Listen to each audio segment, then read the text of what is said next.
नमस्कार साथियों, आप सभी का स्वागत है हमारे प्लस एकेडमी के ऑनलाइन प्लेटफॉर्म में। हम आज बात करेंगे रीट के हिसाब से। रीट में जो आपकी राजस्थान हिस्ट्री का जो मेंशन किया हुआ है सिलेबस, उसमें हमारे एक टॉपिक है सभ्यताओं का। तो आज हम सभ्यताओं की चर्चा करते हैं और हम पढ़ने से पहले 2 मिनट आपसे बात कर लेते हैं कि देखो अपने पढ़ना किस हिसाब से है।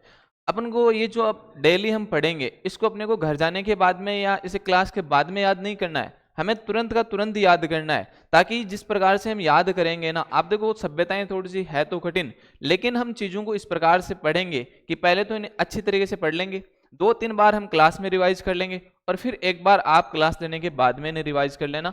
तो आपकी जो चीजें हैं वो पूरी तरह से आपकी तैयार हो जाएगी, ठीक है ना। तो अब हम क्लास को स्टार्ट करते हैं। आप क्लास में अब देखो पढ़ने के बाद में हम क्या है उसके जो भी, जैसे मान लीजिए कालीबंगा सभ्यता हमने पढ़ी, कालीबंगा सभ्यता को पढ़ने के बाद में हम उसके ऑब्जेक्टिव क्वेश्चन निकालेंगे। जैसे ऑब्जेक्टिव क्वेश्चन की कौन कौन से क्वेश्चन यहाँ से बन सकते हैं और पिछली जो एग्जाम है उन एग्जामों में कौन कौन से किस प्रकार से प्रश्न आपसे पूछे गए हैं, इस हिसाब से हम पढ़ेंगे। तो हमारी चीजें क्या हो जाएगी, एकदम विधिवत रूप से सरल तरीके से हम एकदम सरलता, देखो शिक्षा कहती भी यही है, शिक्षा का एक नियम है कि कठिनता से सरलता से कठिनता की ओर चलना है अपने को। शिक्षा में आप जैसे मान लीजिए कोई भी स्टडी, आप किसी भी चीज की तैयारी कर रहे हैं, उसमें आप सबसे पहले वो टॉपिक स्टार्ट करो जो सरल है, थोड़े से अपने आप में इजी है, आपको समझने में जो आसानी रहती है। सबसे पहले आप कठिन जो चीजें लेके बैठ जाओगे तो कभी याद नहीं होगी। तो सबसे पहले आपको थोड़ी थोड़ी सरल चीजें वो आपको पढ़नी है। उसके बाद में जैसे जैसे आपका पढ़ाई में रूटीन होगा, उस हिसाब से आप क्या करोगे, ऑटोमेटिकली अपनी जो रणनीति है उस हिसाब से आप पढ़ना स्टार्ट कर दोगे। और किसी भी एग्जाम को क्रैक करने के लिए उसकी एक सटीक रणनीति होनी चाहिए, और वो रणनीति प्लस एकेडमी बना के लाई है आपके लिए, रीट के लिए। तो विशेष ध्यान रखना आप इस बात का और जुड़ जाइए। अब क्लास हम स्टार्ट करते हैं अपनी। इतिहास के बारे में थोड़ी सी चर्चा कर लेते हैं। देखो इतिहास का जनक किसे कहा जाता है, हेरोडोटस को कहा जाता है। इतिहास की जनक की मैं बात करूं तो ये जो जनक है ये किसे कहा जाता है भाई, हेरोडोटस को, है ना, हेरोडोटस। और जो हेरोडोटस है, इस हेरोडोटस की एक पुस्तक है, इसका नाम है स्टोरिका। क्या नाम है, स्टोरिका। इन्होंने सबसे पहले जो इतिहास की जानकारी दी थी वो किस पुस्तक में दी थी, स्टोरिका में दी थी। फिर बात करें कि भारतीय इतिहास के जनक कौन है, तो भारतीय इतिहास के जनक यानी भारत के इतिहास के बारे में सबसे पहले बताने वाले जो व्यक्ति थे वो थे मेगस्थनीज। और मेगस्थनीज की पुस्तक का क्या नाम है कि भारत की जो बात करें थोड़ी सी भारत के इतिहास में, तो मेगस्थनीज की जो बुक है उसका नाम है इंडिका। क्या नाम है, इंडिका। मेगस्थनीज ने सबसे पहले भारतीय इतिहास की जो जानकारी दी थी वो किस बुक में दी थी, इंडिका में दी थी, है ना। उसके बाद में बात करें कि भारतीय इतिहास के भारतीय जनक कौन है, तो महर्षि वेदव्यास, है ना। ये भी चीज आपको थोड़ी सी याद रख लेनी है। राजस्थान की जनक की बात करें तो कर्नल जेम्स टोड है, जिन्होंने 1829 ईस्वी में एक पुस्तक जारी की, प्रकाशन करवाया था विलियम क्रुक के द्वारा, annals and activities of Rajasthan, जिसके अंदर राजस्थान की क्या है, इतिहास की जानकारी मिलती है। फिर इस पुस्तक का जो हिंदी रूपांतरण किया गया था वो हमारे इतिहासकार GH ओझा, गौरी शंकर हीराचंद ओझा करते हैं। और इस गौरी शंकर हीराचंद ओझा का भी एक ग्रंथ है प्राचीन भारतीय लिपिमाला। इनकी बात करेंगे हम आगे। तब तक अब हम बात करते हैं अपने थोड़ी सी इतिहास की, प्राचीन इतिहास कि हमारे पहले इतिहास में किस प्रकार से राजस्थान में लोग क्या क्या, तो थोड़ी सी हम इतिहास की बात कर लेते हैं। देखो इतिहास को मुख्य रूप से कितने भागों में बांटा गया है, 3। एक तो प्राग युग है, एक आद्य युग है और एक ऐतिहासिक युग है। इन तीनों की कालों की बात कर लेते हैं कि प्राग युग में देखो कोई लिखित साक्ष्य नहीं मिलता। क्यों, क्योंकि इस काल में ना तो मानव पढ़ना जानता था ना ही मानव लिखना जानता था। यानी कोई मानव ने इस काल में मानव क्या था, पढ़ाई से अपरिचित था, परिचित नहीं था। तो ये क्या, पढ़ने लिखने से मानव क्या था, अपरिचित था। किसमें, प्राग युग में। फिर इस काल को 3 भागों में बांटा गया, पूर्व पाषाण काल, मध्य पाषाण काल और उत्तर पाषाण काल। फिर बात करें, देखो 3 भागों में किसको, प्राग जो युग है, इस प्राग इतिहास काल को या प्राग युग को 3 भागों में बांटा गया है, पूर्व पाषाण काल, मध्य पाषाण काल और उत्तर पाषाण काल। एक बार आप नाम याद कर लीजिए, हम धीरे धीरे चीजों को आगे बढ़ेंगे, एक एक चीज को हम समझते हुए चलेंगे कि इस काल में क्या हुआ था, इस काल में क्या हुआ और इस काल में क्या हुआ था। फिर इनके आगे भी डिवाइडेशन जो हुए उस प्रकार की भी हम बातें करेंगे। आहत्य युग जो था इसमें लिखित साक्ष्य तो मिले, अब देखो इस युग में क्या हुआ कि इस युग में मानव लिखना तो जान गया था, लेकिन पढ़ना नहीं समझ पाया, पढ़ना नहीं सीख पाया।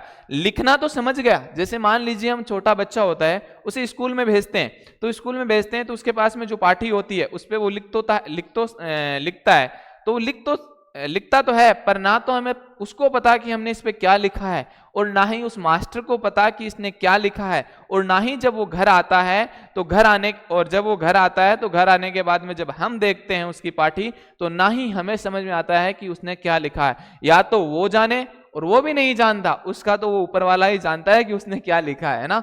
तो इस काल में मानव पढ़ना लिखना तो जान गया था, लेकिन पढ़ नहीं पाया। उसने क्या लिखा, इसके लिखित साक्ष्य तो मिलते हैं, आधे युग के लिखित साक्ष्य तो मिलते हैं, लेकिन पढ़ा नहीं जा सकता।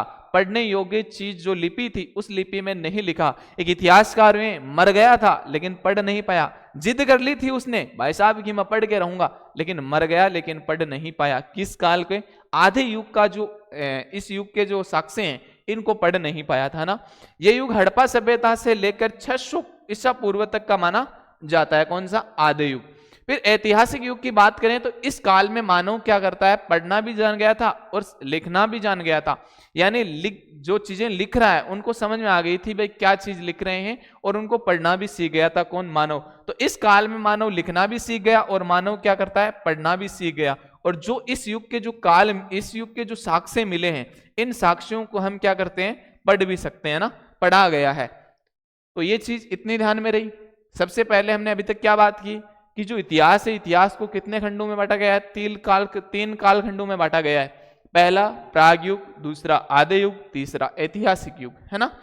प्राग युग में कोई भी लिखित साक्ष्य नहीं मिलता क्योंकि इसमें मानव पढ़ाई से क्या था, अपरिचित था। आदि युग में लिखित साक्ष्य तो मिलते हैं, लिखना तो सीख गया था लेकिन पढ़ना नहीं सीखा। ऐतिहासिक युग में लिखित साक्ष्य मिले हैं जिन्हें पढ़ा भी गया है ना। राजस्थान में सर्वप्रथम जो पुरातात्विक सर्वेक्षण का जो कार्य किया गया था, वो कार्य 1871 ईस्वी में प्रारंभ करने का जो श्रेय दिया जाता है वो किसे दिया जाता है? एससीएल कार्लाइल को दिया जाता है। किसे दिया जाता है? एससीएल कार्लाइल को दिया जाता है। क्यों दिया जाता है एससीएल कार्लाइल को? क्योंकि इन्होंने दोसा में महापाषाण कालीन कब्रों की खोज की थी। देखो मुषाणों की भी खोज कर लेते हैं। कब्र यानी मुषाण होते हैं, और मुषाणों का मतलब जहां लोगों को दफनाया जाता है या लोगों को जलाया जाता है, तो उनकी खोज की थी किसने? एससीएल कार्लाइल ने। इस एससीएल कार्लाइल ने खोज की थी किसकी? दोसा से की थी, महापाषाण कालीन कब्रों की। कहां से की है? दोसा से। इंपॉर्टेंट क्वेश्चन है भैया ना, तो ये आपको ध्यान रखना है। और राजस्थान में सर्वप्रथम पुरातात्विक सर्वेक्षण कार्य करने का जो प्रारंभ है वो भी किसने, इसका जो श्रेय है वो किसे जाता है? एससीएल कार्लाइल को जाता है, क्योंकि इन्होंने दोसा से जो पुरापाषाणकालीन जो महाकब्रें थी, जो खबरें इन कब्रों की क्या की थी? खोज की थी। महापाषाणकालीन कब्रों की खोज की थी, कहां से की थी? दोसा से की थी। 1870 में एक विद्वान और आते हैं, सीके हेकेट। कौन आते हैं? सीए हेकेट नाम का व्यक्ति आता है 1870 ईस्वी में, और इसने सर्वप्रथम जयपुर और एक इंदरगढ़ जगह पड़ती है, बूंदी में पड़ती है भैया ना, बूंदी। इसमें इंदरगढ़ से पत्थर से निर्मित पाषाणकालीन हस्तकुटार क्या मिली है? हस्तकुटार की मिली है। इसकी खोज की थी किसने? सीए हेकेट ने। 1870 ईस्वी में सीए हेकेट ने सर्वप्रथम जयपुर और इंदरगढ़ से हस्तकुटार की खोज की। ठीक है ना, ये चीज भी ध्यान रख, फैक्ट है जो आपको ध्यान में रखने हैं ना। फिर एक सेटनगार ने झालावाड़ से पाषाणकालीन उपकरणों की भी खोज की है। कहां से की है? झालावाड़ से। किसने की है? सेटनगार ने। फिर एक विद्वान और आते हैं, बी आलचिन ने जालोर से पूर्व पाषाणकालीन उपकरणों की खोज की है। इसने कहां से की है? जालोर से की है। और किस काल के? पूर्व पाषाण काल। पूर्व पाषाणकालीन जो उपकरण थे इनकी खोज की है कहां से? जालोर से। अब देखो पूर्व पाषाणकालीन जो स्थल है और उनकी खोज करने वाले हैं उनकी बात करते हैं। देखो चित्तौड़ है, चित्तौड़ में नगरी है और सोनीता है, ये दोनों ही पूर्व पाषाणकालीन स्थल है, और इसकी खोज की थी ऐशा राव ने। किसने की है? ऐशा राव ने की है। जालोर में, जालोर जो है इसकी खोज किसने की? बी आलविन ने की है। मंडपिया जो है वो बी एन मिश्र ने की है। दोसा में आप सबको पता ही है कि कार्लाइल जो था, इस कार्लाइल ने किसकी खोज की थी? जो महापाषाणकालीन जो कब्रें थी इन कब्रों को खोजा था किसने? कार्लाइल ने। तो दोसा में ही खोजी थी, तो दोसा की खोज कार्लाइल ने। और भानगढ़ जो है, इस भानगढ़ जो है ये कहां पर है? इसकी जो खोज की थी भानगढ़ अलवर में है ना। दुर्ग भी तो है, भानगढ़ दुर्ग, आगे बात करेंगे। इसकी जो खोज की है वो किसने की है? के सौंदरराजन ने की है, के सौंदरराजन ने की है ना। तो ये चीज आपको थोड़ी सी ध्यान में रखनी है, सीधे फैक्ट है। एक बार फिर से हम बात कर लेते हैं कि हमने कौन कौन से फैक्टों की बात की है। तो मुख्य रूप से जो फैक्ट हैं, ये फैक्ट कौन से हैं कि राजस्थान में सर्वप्रथम पुरातात्विक संरक्षण कार्य प्रारंभ करने का जो श्रेय दिया जाता है वो किसे दिया जाता है? HCL कार्लाइल को दिया जाता है। किसे दिया जाता है? ACL कार्लाइल को दिया जाता है। क्यों दिया जाता है? क्योंकि इन्होंने दौसा से क्या की है? महापाषाणकालीन कब्रों की खोज की। कहां से? दौसा से। बात कब की है? 1871 में, है ना। 1870 में एक विद्वान और आते हैं, सीए हेकेट, और सीए हेकेट ने सर्वप्रथम जयपुर और इंद्रगढ़ से क्या किया? हस्तकुटार। क्या किया? हस्तकुटार। जो आप ये आपके हथियार मिले इनकी खोज की थी, है ना। और हस्तकुटार यानी सैंडक्स, इसका नाम क्या होता है? हैंडक्स। सेटनगार ने झालावाड़ से पाषाणकालीन उपकरणों की खोज की। फिर एक विद्वान है बी आलची ने जालोर से पूर्व पाषाणकालीन उपकरणों की खोज की है। तो ये चीज आपको थोड़ी सी ध्यान रखनी है ना। ये पढ़ लिया। अब हम बात करते हैं कालीबंगा सभ्यता की। देखो सभ्यताओं की क्या बात होता है कि कोई एक निश्चित भूभाग जहां पर एक ही संस्कृति को फॉलो करते हैं लोग, उसे क्या कहते हैं? सभ्यता कहते हैं। अब देखो हुआ क्या था, अब थोड़ी सी इंडियन हिस्ट्री की बात कर लेते हैं। सिंधु घाटी जो सभ्यता है, इस सिंधु घाटी सभ्यता की जब खोज हुई थी तो इसके स्थल जैसे हड़प्पा है, मोहनजोदड़ो है, इनकी खोज की गई थी। लेकिन आजादी के बाद में हुआ क्या, जैसे ही देश का बंटवारा हुआ तो ये सारे के सारे स्थान कहाँ चले गए थे? पाकिस्तान में चले गए थे। अब जैसे ही पाकिस्तान में गए तो पाकिस्तान वालों ने बोला भाई भारत वालों को कि देखो हमारे पास में तो विश्व की सबसे प्राचीन सभ्यता है, ऐसी है वैसे है, तुम्हारे पास में क्या है? तो भारत वालों ने कहा मेरे पास में बाबा है, सारों का उधर मुंह करके छोड़ देंगे। लेकिन ऐसी बात नहीं है। बाबा जो थे, क्या बाबा क्या, ये जो भारत को ऐसा बोला गया, भारतवासियों को, कि आपके पास में क्या है? तो भारत वालों के बात चस्सी लगी, भारत वालों को आग लगी कि यार ये कैसे बोल रहे हैं ऐसे। तो भारत वालों ने सोचा कि जैसे मान लीजिए ये भूभाग है कोई इस प्रकार का, जिस माने ये पाकिस्तान है, ये इधर वाला, यहां पर ये हड़प्पा मोहनजोदड़ो ये स्थान मिले, तो किसी ने सोचा कि कोई लोग पहले रहते होंगे तो वो क्या यहीं रहते होंगे? इसके आसपास में भी तो रहते होंगे। तो यहाँ पर एक जगह पड़ती है, जैसे मान लीजिए ये भारत है तो यहाँ पर एक जगह पड़ती है पंजाब, और पंजाब में एक जगह पड़ती है रोपड़। रोपड़ में यहाँ पर किसी ने क्या की? खुदाई चालू की। तो खुदाई जैसे ही किसी ने ये उत्खनन कार्य किया तो वहां पर एक स्थल मिल गया सिंधु घाटी सभ्यता का। कहां पर? रोपड़। तो ये क्वेश्चन देखो कि भारत में सिंधु घाटी सभ्यता का सर्वप्रथम खोजा गया स्थल कौन सा है? रोपड़, जो कहां पर है? पंजाब में है। तो ये चीज आपको ध्यान रखनी है। तो फिर जैसे जैसे थोड़े नीचे आए, गुजरात आए, फिर और ऊपर, तो ऐसे करते करते हनुमान अपने राजस्थान आए, और राजस्थान में एक जगह पड़ती है हनुमानगढ़। इस हनुमानगढ़ में जब खुदाई की तो यहाँ पर जो कालीबंगा सभ्यता मिली। अब हम बात करते हैं कि इस कालीबंगा की, तो इस कारण से यहाँ पर राजस्थान में, भारत में क्या की खुदाई की गई थी। तो भारत में सबसे पहले इस कालीबंगा सभ्यता, देखो कि भारत में आपसे पूछा जाए ना कि सिंधु घाटी सभ्यता का भारत में प्रथम स्थल कौन सा है, तो कौन सा है? रोपड़ है, जो पंजाब में। अगर बात करें, देखो जो अगर राजस्थान की बात करें तो राजस्थान में प्रथम स्थान कौन सा था? कालीबंगा, जो सिंधु घाटी सभ्यता का स्थल है। जिला पूछे तो आपको बताना है कौन सा? हनुमानगढ़।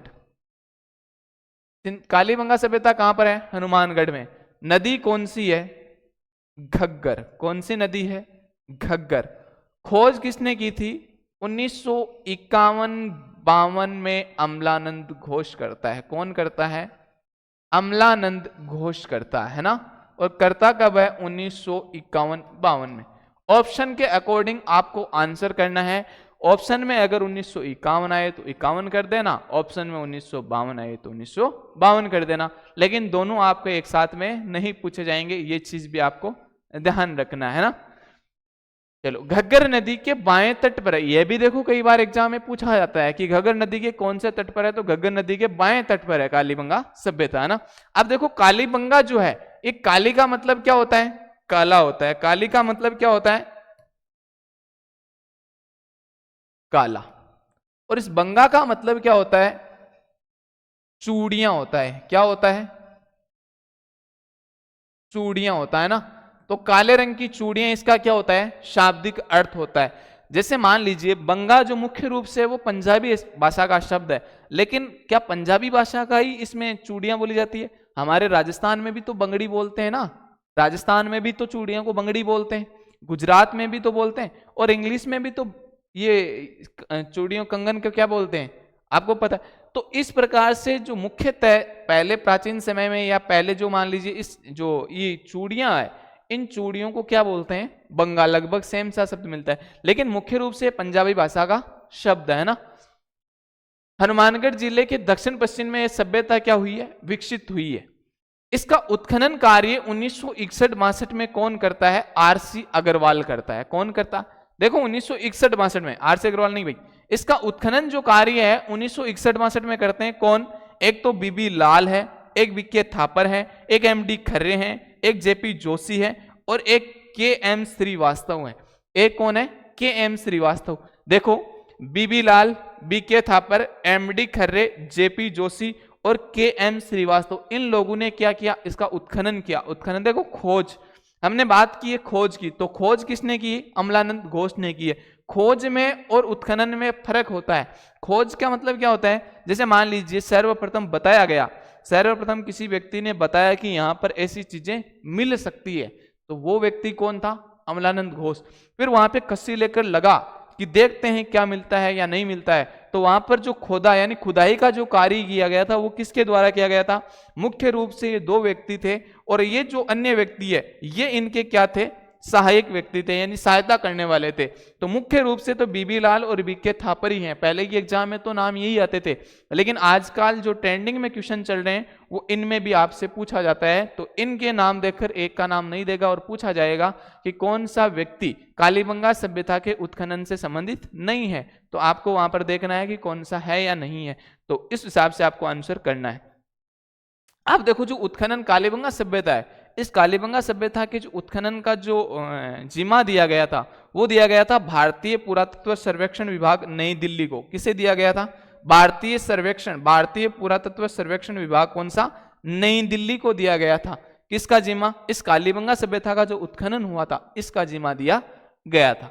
किसने की थी? BB Lal, BK Thapar, MD Khare, JP Joshi, K M Srivastava ने क्या किया? उत्खनन कार्य किया। देखो आप जहां बैठे हो, चाहे आप अपने घर पर बैठे हो, चाहे अपनी लाइब्रेरी में बैठे हो, चाहे आप रूम पर बैठे हो, जहां भी बैठे हो, आपका मकसद होना चाहिए सिर्फ पढ़ना, कि मुझे पढ़ना है, मुझे पढ़ना है, मुझे पढ़ना है, मुझे नौकरी लेनी है। आप जब हम इतनी मेहनत कर रहे हैं तो आप भी तो कर सकते हैं ना थोड़ी सी। अपने कानों में ईयरफोन लगा के आप मेरे साथ में बोलना, बार बार बोलने की प्रयास करोगे तो आप जैसे ही मान लीजिए जो नाम है ये आपके पूरे याद हो जाएंगे। पीपीटी का माध्यम, पीपीटी से हमारा करवाने का माध्यम ये है कि आपके पास में टाइम बहुत कम है। आपने चीजों को तो पढ़ा है पहले ही, हमने कई बार पढ़ी है, लेकिन हमारे पास में अब टाइम बहुत कम है, इतना बड़ा सिलेबस हम कवर नहीं कर पाएंगे, इसलिए हम इस प्रकार से पीपीटी का प्रयोग करते हुए आपको पढ़ा रहे हैं, ताकि आपकी जो समय की, हमारी समय की भी बचत हो और आपको कंटेंट भी पूरा मिले। अब सभ्यताओं से कोई भी क्वेश्चन आपका गलत नहीं होगा। सभ्यताएं हम इस प्रकार से पढ़ें, कोई भी टॉपिक हम पढ़ेंगे, सभ्यता नहीं, अभी तो सभ्यता पढ़ रहे हैं, बाकी कोई भी टॉपिक हम पढ़ेंगे तो आपका कोई सा भी क्वेश्चन गलत नहीं होगा, यह वादा है हमारा। गारंटी तो देखो हम नहीं कर रहे, वादा है, क्योंकि गारंटी फेल हो सकती है, वादा कभी फेल नहीं हो सकता। हाँ वादा होते हैं, एक तो चुनाव में और एक प्यार में किया गया वादा हमेशा ऐसे ही होते हैं, उनका कोई महत्व नहीं होता है ना। तो ये बाएं तट पर है, ये भी आपको ध्यान रखना है। और हनुमानगढ़ के जो हनुमानगढ़ जिले के जो सभ्यता है वो दक्षिण पश्चिम है, ये चीजें भी आपको ध्यान रखना है ना। अब देखो कालीबंगा सभ्यता का जो उत्खनन कार्य किया गया था वो 5 स्तर पर किया गया था। कितने स्तर पर?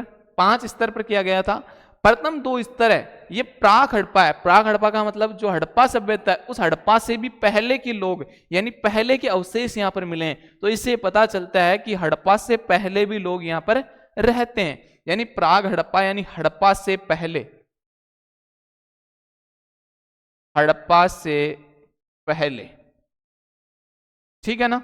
हड़प्पा से पहले के अवशेष मिले हैं, इससे यह पता चलता है कि हड़प्पा से पहले भी लोग यहाँ पर रहते हैं, थे कहां पर? कालीबंगा में।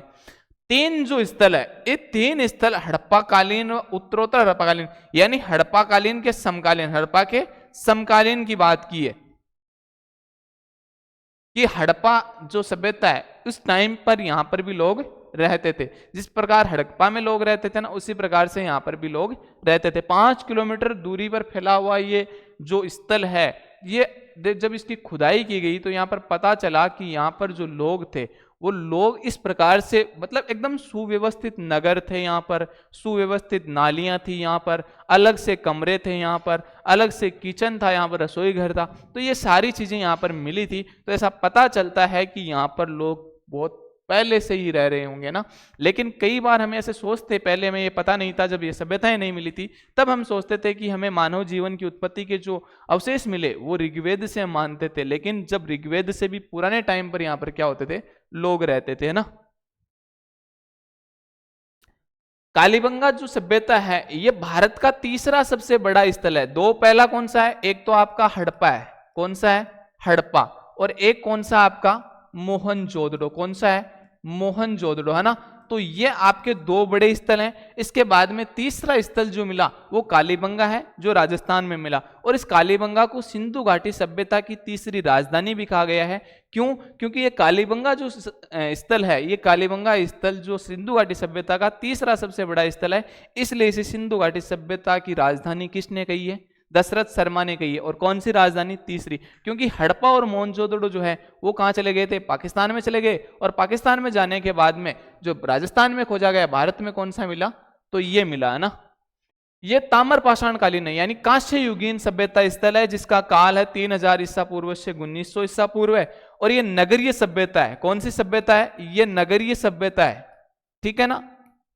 और कालीबंगा जो सिंधु घाटी साम्राज्य की तृतीय राजधानी बताई, अभी बात की हमने, किसने कहा है, दशरथ शर्मा ने। पहली दो कौन सी थी, हड़प्पा और मोहनजोदड़ो। ये चीज भी आपको ध्यान में रखना।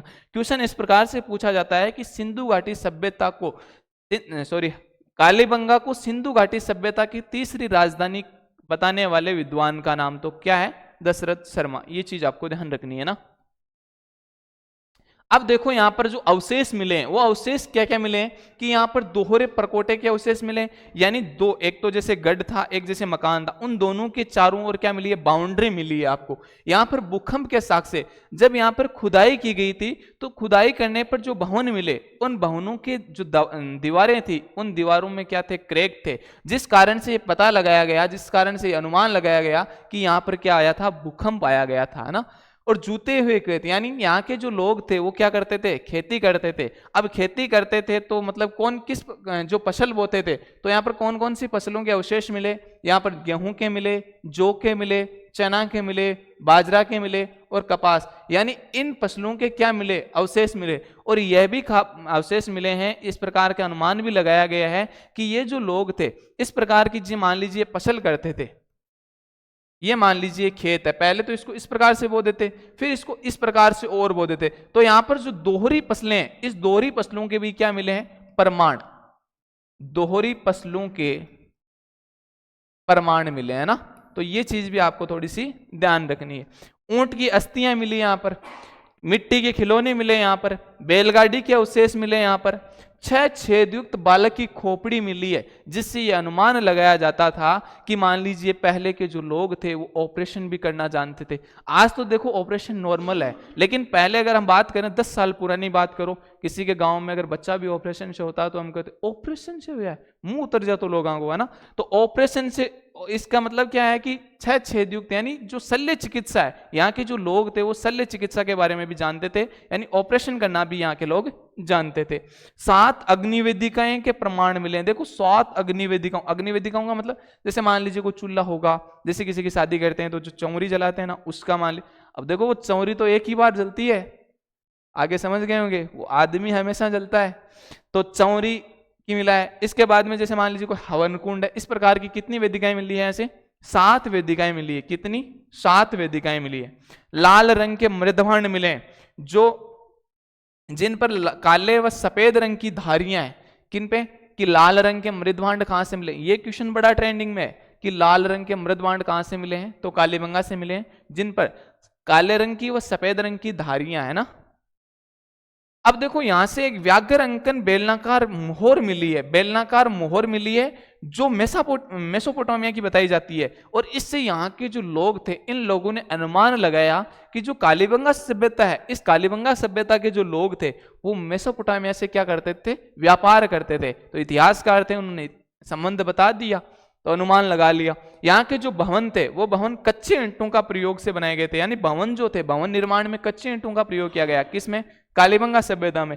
और कच्चे ईंटों का प्रयोग करने के कारण जो ये बस्ती थी, इसको दीनहीन बस्ती के नाम से जाना जाता है। कौन सी बस्ती के नाम से जाना जाता है इन्हें?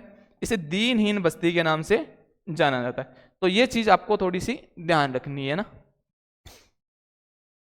अब देखो जो नालियां थी, वेरी वेरी इंपॉर्टेंट क्वेश्चन है कि यहां पर जो नालियां थी वो लकड़ी से निर्मित थी। देखो यहां पर जिस प्रकार से घर थे, ये मान लीजिए इस प्रकार की एक, ये आपने को क्या मिली है, सभ्यता मिली है। और ये सभ्यता समकोण पर, यानी समकोण या जालीनुमा या ग्रिड पत्ती में बनी हुई है। इसमें जो सड़कें हैं वो आपस में कहां पर काटती है? समकोण पर। जैसे मान लीजिए यहां पर कच्चे ईंटों से कोई मकान बना है, इस प्रकार से ये कच्चे ईंटों से एक मकान बना है, और इस मकान के जो दरवाजे थे, अब वो दरवाजे मुख्य सड़क पर न खुल, जैसे मान लीजिए रोड है, यहां पर रोड जा रही है, तो ये रोड है, अरे ये आपका क्या है? मकान है। तो इसके जो दरवाजे थे, घर के जो दरवाजे थे, वो दरवाजे मुख्य सड़क पर न खुलकर कहां खुलते थे? पीछे की ओर उसका दरवाजा खुलता था। और इस घर में जब घर बनाया है, इसमें किचन भी है, तो इस घर की जो पानी वगैरह है उसकी निकासी के लिए नालियां तो होनी चाहिए ना, जो वर्तमान में अपने है। लेकिन उसी के हिसाब से पहले भी देखो एकदम सुव्यवस्थित तरीके से कौन सी सभ्यता मिली अपने को? कालीबंगा सभ्यता। तो यहां पर जो नालियां बनाई गई थी, ये नालियां लकड़ी से बनाई गई थी, है ना, लकड़ी से निर्मित थी ये नालियां। आपको ये चीज भी पता होना चाहिए। सेंधव लिपि के प्रमाण, एकमात्र सभ्यता कालीबंगा जहां से सेंधव लिपि के प्रमाण मिले, ये चीज भी ध्यान रखनी है। अब देखो कोई व्यक्ति मर जाता था, तो वो मर जाता था तो उसका जो सिर था वो तो उत्तर दिशा में किया जाता था, और पैर जो थे वो दक्षिण दिशा में किए जाते थे। यानी जो मृतक था, मृतक के मरने के बाद में या तो उसका जो आंशिक रूप से मान लीजिए उसका अंतिम जो संस्कार किया जाता था, उस समय उसका पैर तो जो पैर थे उस तो उत्तर दिशा में, और जो सिर थे वो तो उत्तर दिशा में, जो पैर है वो दक्षिण दिशा में किया जाता था, ठीक है ना। और अंतिम संस्कार 3 विधियों के द्वारा किया जाता था। कितनी विधियों के द्वारा? 3। कि एक तो दफनाना, जैसे मान लीजिए हम गाड़ देते हैं किसी को, दूसरा दाह संस्कार जैसे अग्नि देना, और तीसरा आंशिक रूप से उसे एडजस्ट करके ऐसे कैसे गड्ढे में डाल देना, उसको कहते हैं आंशिक रूप से अंतिम संस्कार। तो अंतिम संस्कार भी 3 प्रकार से किया जाता था, दफनाना, दाह संस्कार और आंशिक रूप से। तो ये चीज आपको समझ में आई है ना। देखो यहां से तांबे के वर्षभ भी मिले, और क्या क्या मिला? यहां से तांबे के वर्षभ मिले। भवन सड़कें समकोण पर काटती थी। देखो हमने बात की थी इस प्रकार की ये सभ्यता, यहाँ पर सड़कें, ये भवन जो ये आपस में है तो ये समकोण पर काटती है। तो ये भी हमने बात कर ली, समकोणी या ग्रिड पत्ती पर बना हुआ, या जालीनुमा, या इस और बोलते हैं ऑक्सफोर्ड पत्ती पर बना हुआ शहर। ये ग्रिड पत्ती पर बना हुआ था, बिल्कुल सही बात है। दुर्ग के दक्षिण पश्चिम में जूता हुआ खेत। अब देखो जूता हुआ खेत तो मिला है, ये तो बात है, लेकिन ये कई बार पूछा जाता है कि कालीबंगा सभ्यता में जो एक दुर्ग है, ये दुर्ग के किस ओर था? तो ये दुर्ग के दक्षिण पश्चिम दिशा में था। कौन सा? जूता हुआ खेत। स्वतंत्रता के पश्चात राजस्थान का पहला स्थल, क्यों? क्योंकि इसकी खोज जो हुई थी वो 1951 में हुई थी, है ना। और भारत आजाद कब हुआ था अपना देश? 1947 को हुआ था। तो स्वतंत्रता के पश्चात राजस्थान का पहला स्थल है कौन सा? कालीबंगा। कालीबंगा सभ्यता की जो पतन हुए थे, अब देखो कालीबंगा सभ्यता इतनी बड़ी सभ्यता, विद्वान थे, विद्वानों ने अनुमान लगाया कि इतनी बड़ी सभ्यता थी, एकदम से इसका पतन कैसे हो गया? क्या क्या वजह रही होगी जिस कारण से ये सभ्यता नष्ट हुई होगी? तो यहाँ पर जो विद्वान आए, इन विद्वानों का मत है अलग अलग कि किस प्रकार से ये सभ्यता क्या हुई, खत्म हुई। तो एक विद्वान आते हैं बीरबल साहनी और गुरुदीप सिंह, ये 2 विद्वान आते हैं। इन्होंने कहा कि यहाँ की जलवायु क्या हुई, परिवर्तन हुई, और जलवायु परिवर्तन के कारण यहाँ के लोग जो है, ये सभ्यता जो है ये नष्ट हो गई। एक विद्वान और आते हैं डेल्स। ये डेल्स कहता है कि घग्गर नदी ने अपना मार्ग परिवर्तन कर लिया था, जिस कारण से सभ्यता क्या हो गई, नष्ट हो गई थी, है ना। और तीसरे आते हैं अपने गोपीनाथ शर्मा। ये गोपीनाथ शर्मा कहते हैं कि यहाँ पर सूखा पड़ा होगा शायद, कि यहाँ पर सूखा पड़ने के कारण ये सभ्यता क्या हुई, नष्ट हुई। तो अभी तक हमने किस सभ्यता की बात की? कालीबंगा सभ्यता की। थोड़ा सा एक बार रिवाइज करेंगे। कालीबंगा साथ साथ में बोलो, आप जहां भी बैठे हो, आप अपने रूम में हैं, अपने लाइब्रेरी में हैं, मैंने पहले भी बोला है, आप जितनी बार बोलोगे, देखो पढ़ाई में आप जितनी बार रिवाइज करोगे चीजों को, आपको चीजें उतनी ही ज्यादा याद होने वाली है। कालीबंगा सभ्यता कहां पर है? हनुमानगढ़ में। किस नदी के किनारे? घग्गर नदी। सभ्यताएं, अधिकतर जो सभ्यताएं हैं वो नदियों के किनारे ही विकसित हुई है, क्योंकि पानी की सबसे पहले आवश्यकता होती है। बाकी चीजें तो अपने को बाद में चाहिए, खाना बाद में मिलेगा ले लेंगे, लेकिन पानी सबसे पहले जरूरत होती है ना। तो घग्गर नदी के किनारे है, जिला हनुमानगढ़ है। खोज 1951-52 में अमलानंद घोष के द्वारा की गई है। इसका उत्खनन कार्य जो जिम्मा सौंपा गया था वो भारतीय पुरातत्व सर्वेक्षण विभाग नई दिल्ली के द्वारा। फिर उत्खनन कार्य करने वाले बीबी लाल, बीके थापर, एम के श्री जोशी, ये सारी व्यक्ति आए। और उसके बाद में जो अवशेष यहां से मिले वो भी कौन कौन से मिले, एक बार देख लेते हैं। तो BK Lal, BB Lal, BK Thapar, MD Khare, JP Joshi और के एम श्रीवास्तव, इन्होंने क्या किया था? इसका उत्खनन किया था। और इस कालीबंगा सभ्यता का जो उत्खनन कार्य किया गया था वो 5 स्तरों पर किया गया था। प्रथम 2 स्तर पर प्राक हड़प्पा, यानी हड़प्पा से पहले भी यहाँ पर लोग रहते थे। और दूसरा जो 3 स्तर थे, इन 3 स्तरों पर हड़प्पाकालीन यानी हड़प्पा के समकालीन लोग यहाँ पर रहते थे, है ना। तो ये मोटी मोटी सी भारत का तीसरा सबसे बड़ा स्थल है कौन सा? कालीबंगा, क्योंकि पहला और दूसरा हड़प्पा और मोहनजोदड़ो है जो पाकिस्तान में चले गए। तामर, ये कांस्य युगीन सभ्यता है, काल 3000 ईसा से 1900 ईसा पूर्व है। नगरीय सभ्यता है। कालीबंगा सिंधु घाटी सभ्यता की कौन सी राजधानी है? तीसरी राजधानी। बताने वाले व्यक्ति कौन थे? दशरथ शर्मा थे, है ना। फिर यहां से हमने अवशेषों की बात की कि यहां से क्या क्या मिले। तो यहां से दोहरे प्रकोटे के अवशेष मिले, भूखंड के अवशेष मिले, यहाँ पर जूते हुए खेत के अपने को साक्ष्य मिले।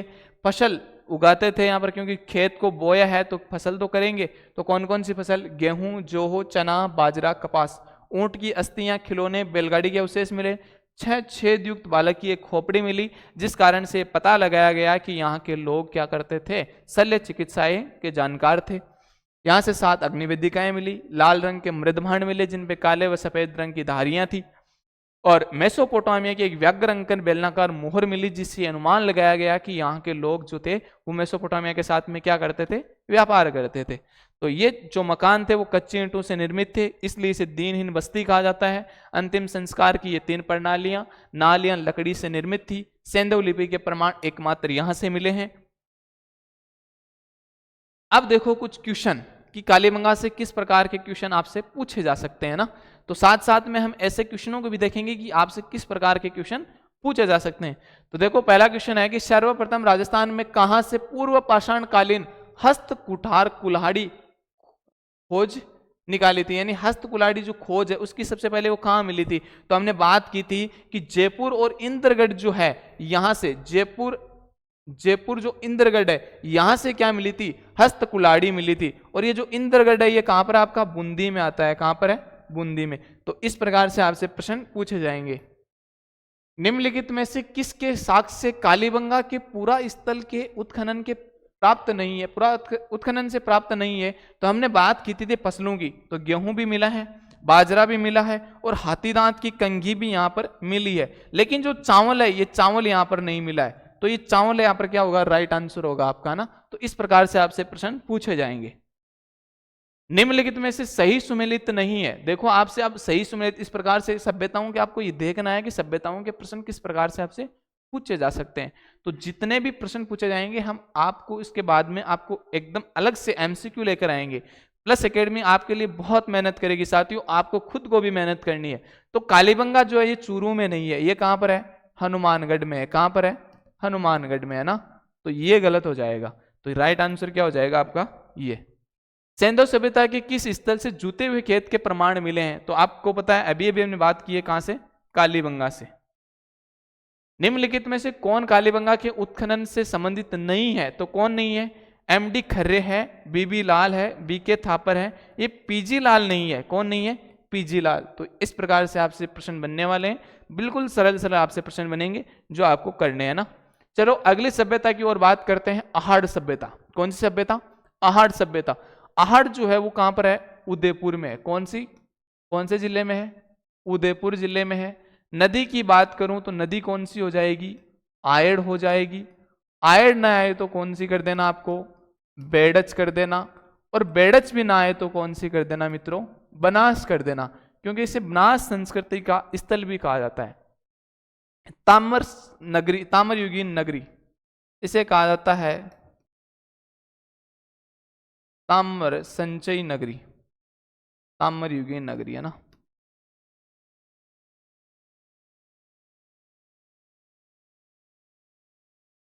अब देखो इसे और क्या क्या कहा जाता है, हम थोड़ी सी बात करते हैं कि इसके उपनामों की। तो इसे अगर बात करें तो इसे आघाटपुर भी कहा जाता है, आघाटपुर,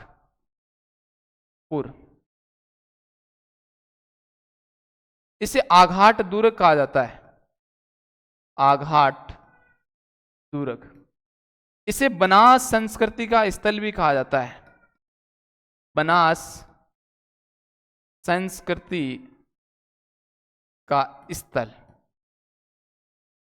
तो ये तो इसके उपनामों की बात हुई कि ये कौन से जिले में, उदयपुर में, नदी कौन सी है, आयड या बेडच है, उपनाम क्या है, आघाटपुर, आघाट दुर्ग, बनास संस्कृति का स्थल।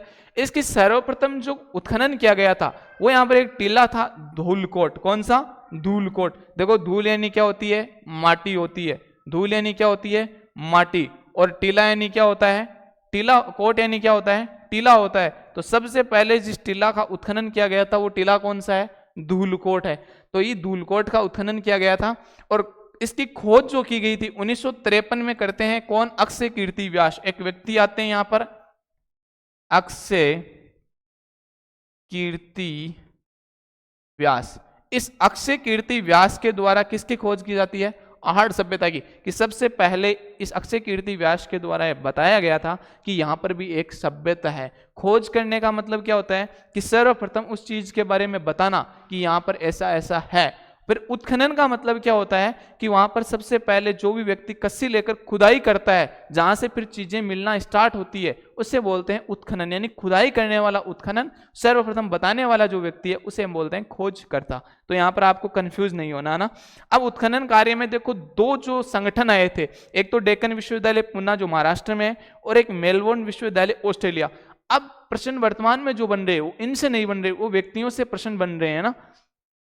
ताम्र पाषाण काल का ये स्थल है, ये ग्रामीण सभ्यता है, यह आपको ध्यान रखना है, बिल्कुल ध्यान रखना है कि ये कौन सी सभ्यता है, ग्रामीण सभ्यता। जबकि हमने बात की थी कालीबंगा जो सभ्यता है, वो कालीबंगा सभ्यता किसी है, नगरीय सभ्यता है। ये ताम्रयुगीन सभ्यताओं का क्या है, स्थल है, और इसे ताम्रयुगीन नगरी भी कहा जाता है, ताम्रवर्ती नगरी कहा जाता है इसे। एक चीज और याद कर लेना कि ताम्रवती नगरी,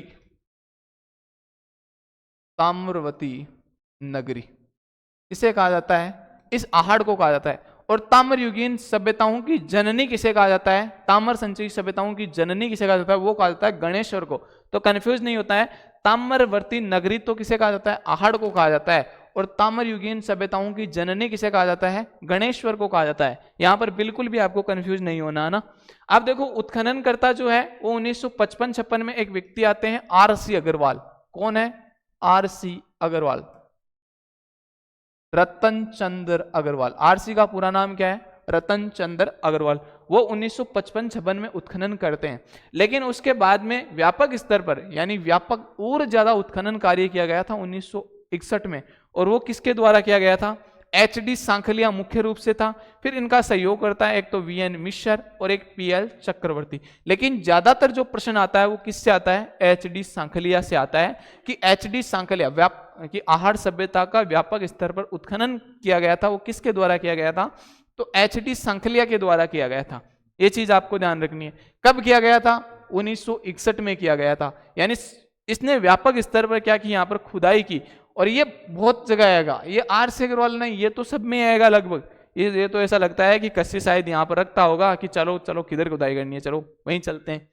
तो ये चीजें है ना। आहड़ गैर सिंधु सभ्यता का स्थल है। उत्खनन कार्य जो था ये 8 स्तरों पर हुआ। वेरी वेरी इंपॉर्टेंट क्वेश्चन है। देखो कि आहड़ सभ्यता का जो उत्खनन कार्य किया गया था वो कितने स्तरों पर किया गया था, तो 8 स्तरों पर किया गया था। प्रथम जो 3 स्तर थे, इन 3 स्तरों पर तो चित्रित मृत पात्र मिले थे, और चौथे स्तर पर तो तांबे की कुल्हाड़ी मिली थी। ये चीज आपसे कई बार पूछी जाती है एग्जाम में कि जो आहड़ सभ्यता है, इस आहड़ सभ्यता का जो उत्खनन किया गया था वो कितने स्तरों पर किया गया था, तो इसका उत्खनन जो है वो 8 स्तरों पर किया गया था। प्रथम 3 स्तर जो थे उनमें तीसरे स्तर पर चित्रित मृत्पात्र मिले और चौथे स्तर पर तांबे की कुल्हाड़ी मिली थी। ये चीज आपको ध्यान में रखनी है ना। आहड़ संस्कृति के उत्खनन स्थल की हम बात करें, उत्खनन स्थल की बात करें, तो देखो आहड़ जो है, आहड़ है, बालाथल है, थोड़ा सा मार्कर चेंज कर लेते हैं, आहड़ है, बालातल है, भगवानपुरा है, महाराज की खेड़ी है, ये सारे आहड़ संस्कृति की स्थल है और ये सारे के सारे है कहां पर, उदयपुर में है। गिलुंड पछमता, गिलुंड और पछमता कहाँ है, ये राजसमंद में है। और ओजियाना और छतरी डेरा और बागोर ये कहां पर है, ये भीलवाड़ा में आपकी। ओजियाना भी कहाँ है, भीलवाड़ा में। देखो अब जो ट्रेंड है परीक्षाओं में आपके क्वेश्चन पूछने के, वो स्थान देते हैं, स्थान देकर ये पूछते हैं कि ये कहां पर है और किस सभ्यता के स्थल है। तो आपको याद रखना है कि जो ये आहड़, बालाथल, भगवानपुरा, महाराज की खेड़ी ये कहां पर है, उदयपुर में है और किस सभ्यता के स्थल है, आहड़ सभ्यता के स्थल है। गिलुंड पछमता ओजियाना की, गिलुंड और पछमता कहां पर है, राजसमंद में है। ओजियाना और छतरीखेड़ा और बागोर ये कहां पर है, भीलवाड़ा में। तो ये चीज आपको याद होनी चाहिए, है ना। अवशेषों की बात करें तो तांबा गलाने की भट्टी मिली है यहां पर, किसकी, तांबा गलाने की भट्टी कहां से मिली, आहड़ से मिली है। पूजा की थाली मिली है, वो भी किसकी मिली है, तांबा की। देखो पूजा, पूजा, आरती, सारे एक ही नाम है वैसे। पत्थर का वृषभ मिला है यहाँ पर।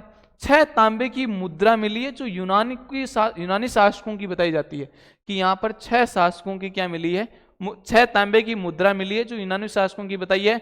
और एक जो मुद्रा है तांबे की, ये जो मुद्रा है, ये इस मुद्रा पे एक साइड में तो यूनानी देवता का चित्र है और दूसरी साइड में त्रिशूल का चित्र है ना।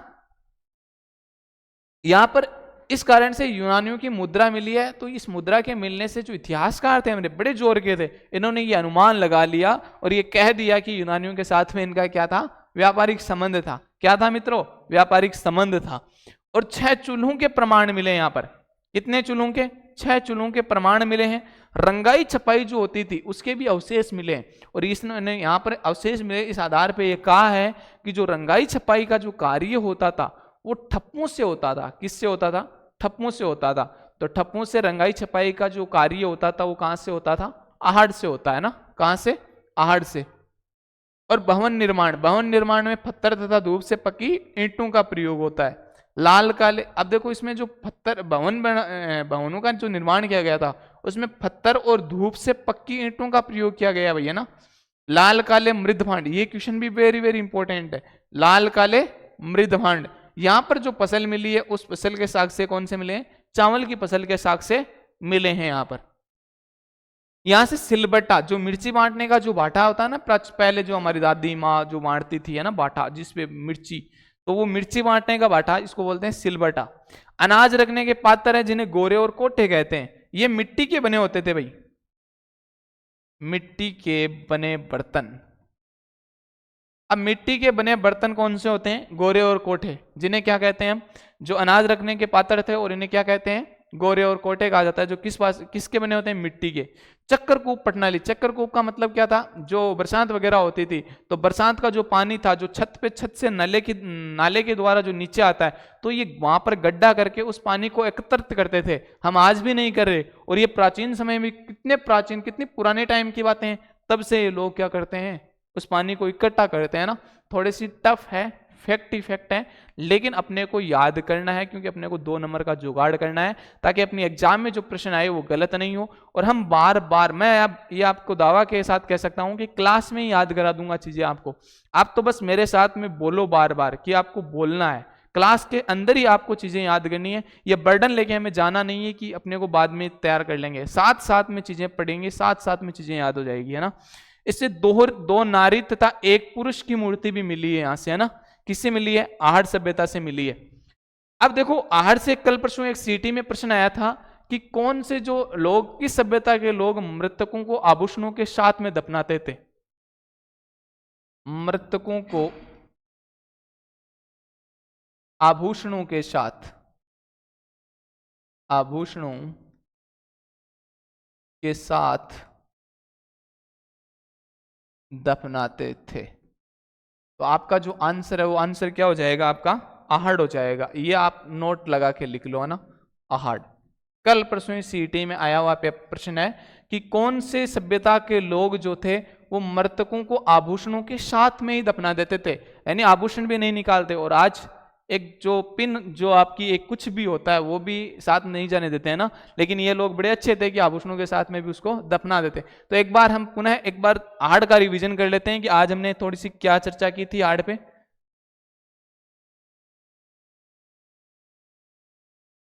आहड़ सभ्यता, आहड़ सभ्यता किस जिले में है, उदयपुर में है। नदी पूछे तो आयड़, आयड़ ना ऑप्शन में हो, बनास, बनास भी ना हो तो बेड़च कर देनी है। आहड़ के उपनाम कौन कौन से हैं, इसे आघाटपुर कहा जाता है, इसे आघाट दुर्ग कहा जाता है, इसे बनास संस्कृति का स्थल कहा जाता है, इसे ताम्रवती नगरी के नाम से भी जाना जाता है।